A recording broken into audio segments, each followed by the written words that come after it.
సాంప్రదాయంలో గోవుకు చాలా ప్రాముఖ్యత ఉంది. గోవు శరీరమందలి దేవతలు, గోమహత్యం గురించి తెలుసుకుందాం.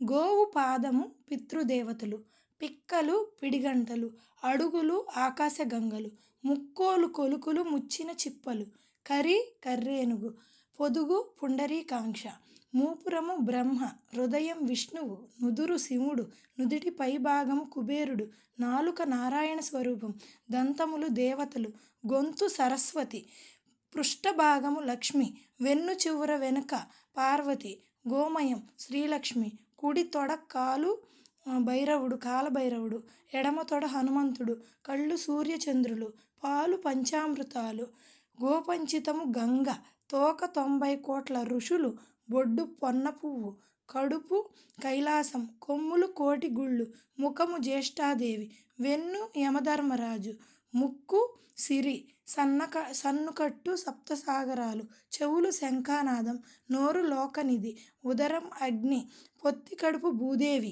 కుడి నాసికము మిత్రుడు, ఎడమ నాసికము వరుణుడు, శ్రీమన్నారాయణుని భార్య లక్ష్మీదేవి, ఈశ్వరుని భార్య పార్వతీదేవి, బ్రహ్మదేవుని భార్య సరస్వతీదేవి, శ్రీరాముని వారి భార్య సీతాదేవి, గోపాలకృష్ణుని భార్య రుక్మిణీదేవి, దేవేంద్రుని భార్య శచీదేవి, వశిష్ఠుల వారి భార్య అరుంధతీదేవి, వీరంతా కలిసి శ్రీకృష్ణుడి వద్దకు వచ్చి ఆడవారు చేసిన పాపములు ఏ విధంగా మానిపోవును అని అడిగారు.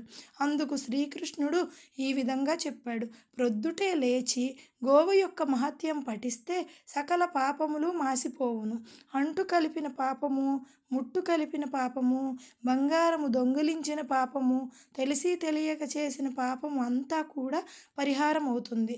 మధ్యాహ్న కాలమందు పఠిస్తే దాని ఫలితం ఏమిటి కృష్ణ అని సహస్ర గుళ్ళల్లో దీపారాజన చేసిన పుణ్యంతో పాటు జన్మాంతరం 5వ తనముండునట్లు 100 గోవులు దానం చేసిన ఫలం దక్కుతుంది. అర్ధరాత్రి వేళ పఠిస్తే దాని ఫలితం ఏమిటి కృష్ణ అనగా ఎలాంటి బాధలైనా మీ దరి చేరవు, యమకింకరులు మీ వద్దకు రారు.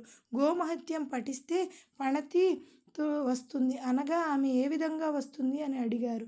కనకాంబరాలతో కదులుతూ, తులాభారాలతో తులతూగుతూ, తన భర్తను తలుచుకొని, తన పుత్రికా పౌత్రులను తలుచుకొని, మిత్ర బంధువులను తలుచుకొని శ్రీ లక్ష్మీ మహాలక్ష్మి ఎదురుగుండా వచ్చినది. ఆమెను క్రిందకు దింపి కుంకుమ, పారాణి, అక్షంతలు, గంధములు ఇచ్చి సత్కరించి పూజించండి. ఆ సత్కరములను అందుకొని ఆమె కాశీ, గయా, ప్రయోగ మొదలగు పుణ్యక్షేత్రములన్నీ చూసుకొని వైకుంఠమునకు వెళ్ళింది. విన్నవారికి విష్ణులోకము, చెప్పిన వారికి పుణ్యలోకము.